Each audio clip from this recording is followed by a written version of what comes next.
جو نبی ہوتا ہے اس میں چند خصوصیات ہوتی ہیں. کیا ہوتی ہیں جی؟ نبی کی پہلی خاصیت یہ ہوتی ہے، توجہ سے جملہ سننا ہے، نبی پر، رسول پر کتاب نازل ہوتی ہے، رسول کتابیں لکھتا نہیں ہے. پہلی نشانی کیا ہے؟ نبی پر وحی نازل ہوتی ہے، نبی وحی لکھتا. اس کانے نے 800 کے قریب کتابیں لکھی ہیں. تو نبی کی نشانی کیا ہوتی ہے؟ نبی پہ وحی نازل ہوتی ہے، نبی وحی لکھتا. تو اس کا کتابیں لکھنا اس بات کی دلیل ہے کہ یہ نبی نہیں ہے. کیوں بھلا؟ نبی کی جو پیغام ہوتے ہیں وہ کس کی طرف سے آتے ہیں؟ اللہ کی طرف سے آتے ہیں. نبی وحی کو لکھتا. تو نبی کی پہلی نشانی کیا ہے کہ نبی پر وحی، پہلی نشانی کیا ہے؟ نبی پر وحی، نبی وحی لکھتا نہیں ہے. اور دوسری بات، مفتی احمد یار خان نعیمی رحمۃ اللہ علیہ نے تفسیر نعیمی میں لکھا ہے کہ کوئی بھی چیز لکھتا وہ ہے. جیسے میں اپنے بیان کے کچھ الفاظ لکھ لیتا ہوں تو مفتی صاحب فرماتے ہیں کہ بندہ کوئی بھی چیز لکھتا اس لیے ہے کہ وہ بھول نہ جائے.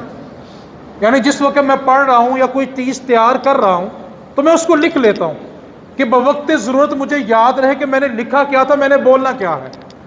تو کوئی بھی بندہ تحریر اس لیے لکھتا ہے کہ اس کو بھول نہ جائے. جیسے ہم سٹامپ پیپر کرتے ہیں، اس کا مقصد کیا ہوتا ہے؟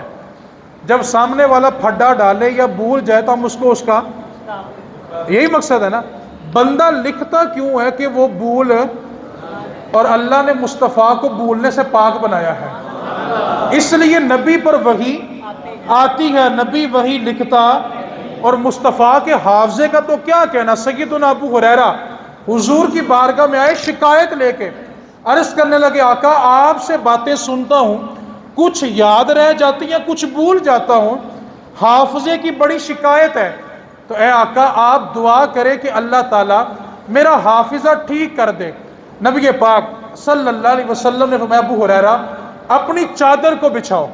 جناب ابو ہریرہ نے اپنے کندھے سے چادر اتاری اور حضور کے سامنے بچھا دی. اب یہاں پر میں رک کے ان کو بھی کہنا چاہتا ہوں جو کہتے ہیں ڈائریکٹ اللہ سے مانگا کرو. میں کہتا ہوں یہ عقیدہ صحابیوں کا نہیں ہے، یہ عقیدہ وہابیوں کا ہے. صحابی کا عقیدہ یہ تھا کہ جو چاہیے حضور کی بارگاہ میں آ جاؤ. جناب ابو ہریرہ آئے، عرض کی آقا کچھ یاد رہتا ہے، کچھ بھول جاتا ہوں، حافظے کی بڑی شکایت ہے. رسول رحمت صلی اللہ فرمایا ابو ہریرہ اپنی چادر بچھاؤ.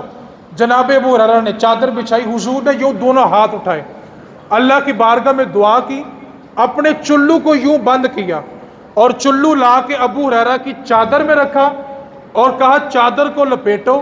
چادر لپیٹی اور کہا اپنے سینے لگا لو.